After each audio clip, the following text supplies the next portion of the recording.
तो इस बात का जवाब हमें देती है हमारी अगली डेफिनेशन, जो कि है सेक्शन 2 क्लोज 16 में। सेक्शन 2 क्लोज 16 किसे परिभाषित करता है? न्यायाधीश को। ये जो न्यायाधीश शब्द है सेक्शन 2 क्लोज 16 ऑफ बीएनएस। बहुत सिंपल सिंपल चीजें हैं, सिर्फ 4 या 5 पॉइंट आपको याद रखने हैं। सबसे पहला तो स्पष्ट है कि जिसको पदनाम के रूप में न्यायाधीश बताया गया है। देखो इस डेफिनेशन को हम रीड करेंगे तो सबसे पहला पॉइंट क्या निकल रहा है, देखो आ जाओ। यानी जिसको पद के रूप में नामित किया गया है कि ये व्यक्ति न्यायाधीश है, तो वो व्यक्ति न्यायाधीश है। कौन सा? जैसे कोर्ट ऑफ सेशन का जो जस्टिस है, माफ करना, जो जज है वो न्यायाधीश है, उसको पद के साथ बताया गया है कि ये न्यायाधीश है। फिर डीजे, प्रिंसिपल डीजे, तो उनको पद के साथ बताया गया है कि ये न्यायाधीश है, तो ये न्यायाधीश है। पहला पॉइंट, जिनको पद के रूप में बताया गया है। देखो जब हम न्यायाधीश की डेफिनेशन पढ़ते हैं सेक्शन 2 क्लोज 16 में, तो क्या बताता है कि न्यायाधीश से ऐसा व्यक्ति अभिप्रेत है जो शासकीय रूप से न्यायाधीश के रूप में अभिहित किया गया है, सरकारी रूप से। इसका सीधा सीधा मतलब है जो पदनाम के रूप में बताया गया है। जो 2 एग्जांपल मैंने अभी दिए, तो जो शासकीय रूप से, नंबर 1 जो शासकीय रूप से बताया गया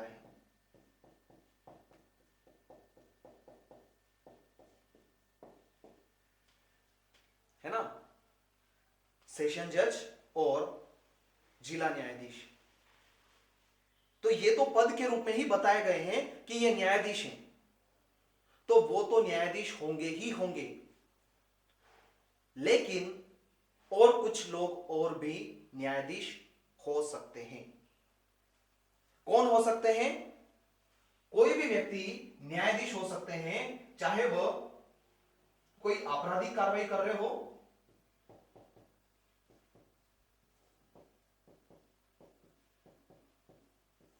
या फिर कोई सिविल कार्रवाई, यानी दोनों के लिए बता रहा है ना। बीएनएस भले ही आपराधिक विधि है, लेकिन ये दोनों के लिए बता रहा है कि मैं न्यायाधीश का मतलब क्या समझती हूं, बीएनएस हमको ये बोल रही है। तो कोई भी ऐसा व्यक्ति, चाहे वो आपराधिक कार्रवाई कर रहा हो या फिर सिविल कार्यवाही कर रहा हो, वो भी मेरी नजर में न्यायाधीश है। लेकिन कब, किन परिस्थितियों में?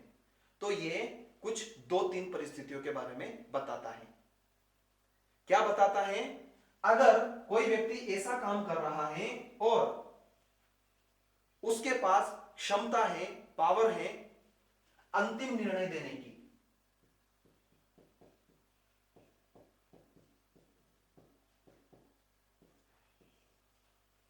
अंतिम निर्णय, यानी कि अब इसके बाद कोई कार्रवाई नहीं होगी, जो मैंने निर्णय दे दिया यह फाइनल है। अगर किसी व्यक्ति के पास ऐसा पावर है तो वो न्यायाधीश है। देखो रीड करो, डेफिनेशन पर आओ, क्या बोल रहा है। सबसे पहला पॉइंट तो क्लियर है जो हमने पढ़ा है। दूसरे पॉइंट पर आओ जो क्लोज 1 है, जो किसी विधिक कार्यवाही में, चाहे वह सिविल हो या फिर कोई दांडिक कार्रवाई हो, दोनों में से कोई सी भी कार्रवाई हो, ऐसी कार्रवाइयों में अंतिम निर्णय, देखो शब्द देखो, अंतिम निर्णय, या फिर ऐसा निर्णय जो उसके विरुद्ध अपील न होने पर अंतिम हो जाए। दूसरी बात, जो अंतिम न होने पर अपील हो जाए, सॉरी, अंतिम न होने पर, अपील न होने पर अंतिम हो जाए। बहुत बढ़िया। जो कि अपील न होने पर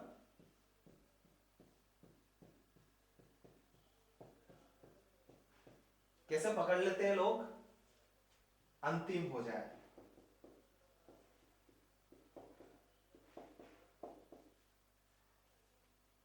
या फिर किसी दूसरे व्यक्ति ने उसको पुष्ट कर दिया है, तो वो पुष्टि के बाद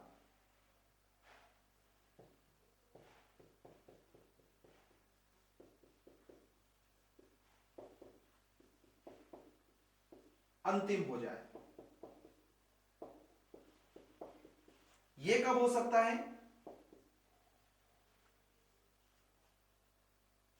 ये हम पढ़ते हैं BNSS में। याद है किसी को? जो सेशन जज होते हैं वो विधि द्वारा परिभाषित कोई भी दंड दे सकते हैं, यहां तक कि वह मृत्यु दंड भी दे सकते हैं,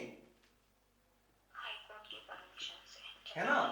लेकिन जब वो मृत्यु दंड देते हैं, कौन? सेशन जज, तो उनको पुष्टि की आवश्यकता होती है। किसकी पुष्टि की आवश्यकता होती है? हाई कोर्ट की। बहुत बढ़िया। इसके संबंध में हम सेक्शन पढ़ते हैं।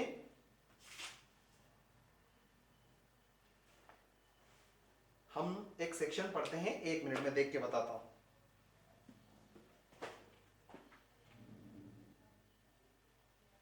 407 BNSS का सेक्शन 407, यहां पर BNSS का सेक्शन 407।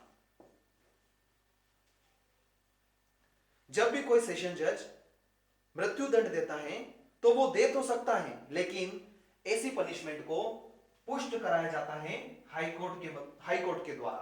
कहां पर? सेक्शन 407 BNSS में। तो अगर मान लो हाई कोर्ट ने वो दंड पुष्ट कर दिया, उसके बाद वो अंतिम हो गया, तो जिस व्यक्ति द्वारा ऐसी पनिशमेंट दी गई थी वो व्यक्ति न्यायाधीश है BNS की नजरों में। आई बात समझ में? और कौन न्यायाधीश है? देखो आगे क्या बोल रहा है ये, जो उस निकाय या निकाय के व्यक्तियों में से एक हो, जिस व्यक्ति निकाय को ऐसा निर्णय देने के लिए विधि द्वारा सशक्त किया गया है। यह क्या सिचुएशन है? एक एग्जांपल लेते हैं, हालांकि अभी तो निरस्त हो गया है, लेकिन जो पिछली हमारी आईपीसी थी, उसी में जो बैरेक्ट था आईपीसी की, उसी में उन्होंने एक इलस्ट्रेशन करके एक एग्जांपल डाला था। हम वही एग्जांपल लेते हैं। क्या एग्जांपल था? एक एक्ट था मद्रास संहिता करके। मद्रास संहिता में ऐसी व्यवस्था थी कि, क्या व्यवस्था थी उसमें, कि कोई पंचायत थी, उस पंचायत को कुछ वाद का विचारण करने के लिए और उस मामले में, उस वाद में अवधारण करने की शक्ति प्राप्त थी। यानी कि वो उसकी ट्रायल भी चला सकती थी और ऐसे मामलों को निपटा भी सकती थी। कौन? कोई पंचायत। तो कोई एक ऐसा व्यक्ति या व्यक्ति निकाय में से कोई एक व्यक्ति या पूरा निकाय जिसको कि ऐसा एक्ट करने के लिए परमिशन दी गई है, हमारी नजरों में वो भी न्यायाधीश हैं। तो जो मद्रास संहिता थी उसमें एक पंचायत को यह पावर दी गई थी कि आप कोई सूट डिसाइड कर सकते हो, अवधारण भी कर सकते हो और उस पर ट्रायल भी चला सकते हो। मतलब पहले ट्रायल चलेगी और फिर उसका अवधारण कर सकते हैं। तो वो भी एक प्रकार का न्यायाधीश ही थे। आई बात समझ में?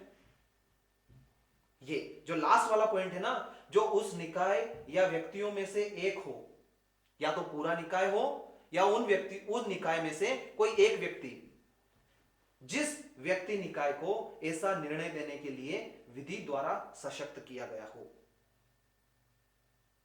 अगर कोई विधि ऐसी बनी है जो किसी ऐसे व्यक्ति को एम्पावर करती है कि वो जुडिशियल एक्ट करते हुए फाइनल जजमेंट, अंतिम निर्णय दे पाए, तो वो व्यक्ति भी हमारी नजरों में न्यायाधीश ही है ना। चौथा पॉइंट, कौन? कोई व्यक्ति या निकाय। कौन? जिसको की विधि द्वारा सशक्त किया गया है निर्णय देने के लिए। तो ये सब व्यक्ति जो हैं वो न्यायाधीश होते हैं। न्यायाधीश का मतलब सिर्फ ये नहीं कि जिसको न्यायाधीश के पद के रूप में स्वीकार कर लिया हो, जैसे कि ये फर्स्ट वाला, ये तो है ही है, यानी कि शासकीय रूप से उसको न्यायाधीश के रूप में नियुक्त किया गया है, वो तो है ही है न्यायाधीश। उसके अलावा ये भी होते हैं, ये भी न्यायाधीश ही होते हैं। आई बात समझ में? चाहे उनको उस पद में रखा गया हो या नहीं रखा गया हो। यह कैसे हो सकता है? मान लो कोई एग्जीक्यूटिव मजिस्ट्रेट है, अब उसका काम न्यायिक काम तो नहीं है, लेकिन बहुत सारे लोकल एक्ट्स वगैरह, लोकल लॉज हम पढ़ते हैं जिसमें एग्जीक्यूटिव मजिस्ट्रेट को भी पावर दे दी जाती है कि वो कुछ जुडिशियल काम करे और फाइनल निर्णय दे सकते हैं। अगर वो फाइनल निर्णय दे सकते हैं तो फिर वो भी न्यायाधीश ही हैं। आई बात समझ में? अब यहां पर इसका एक इलस्ट्रेशन दे रखा है, बहुत बढ़िया है, बहुत इंपॉर्टेंट है। क्या बोल रहा है इलस्ट्रेशन? इलस्ट्रेशन ये बोल रहा है कि अगर कोई मजिस्ट्रेट है, वो उसे पावर है जुर्माना देने के लिए या फिर कारावास से दंडित करने के लिए, यह शक्ति उसको प्राप्त है। अब अगर मान लो ऐसे पावर के संबंध में या ऐसे उसने पनिशमेंट दी, उसके संबंध में कोई अपील नहीं की जा सकती है, तो इसका मतलब यह नहीं है कि वह व्यक्ति न्यायाधीश नहीं है, यानी फिर भी वो न्यायाधीश ही है। एक क्वेश्चन और यहां से आता है। क्या क्वेश्चन आता है? या एक पॉइंट और है जो हमें इसके साथ पढ़ना है। क्या? कि मान लो कोई मजिस्ट्रेट है, JMFC, कोई मजिस्ट्रेट है, उसने किसी मामले का संज्ञान लिया। कोई भी मजिस्ट्रेट किसी मामले का संज्ञान कहां पर लेता है? BNSS के सेक्शन 210 में उसने संज्ञान लिया। उसके बाद उसको लगता है कि यह मामला तो मेरे द्वारा विचारणीय नहीं है, तो उसके पास क्या पावर है? क्या पावर है?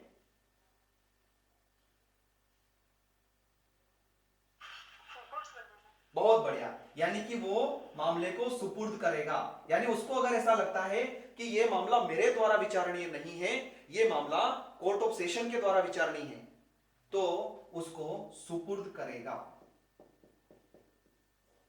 जब वो उसे सुपुर्द करता है तो वो कोई जुडिशियल एक्ट नहीं कर रहा है, तो उस समय पर हम उसको न्यायाधीश नहीं बोलेंगे।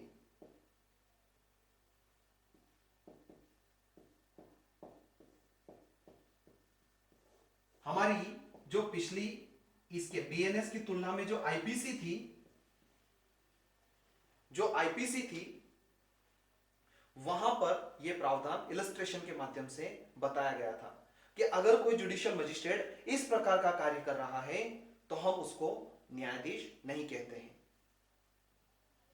इस पॉइंट को अलग से नोट डाउन करेंगे, ये एडिशनल है क्योंकि नई वाली में ये शामिल नहीं है। इतनी बात समझ में आई?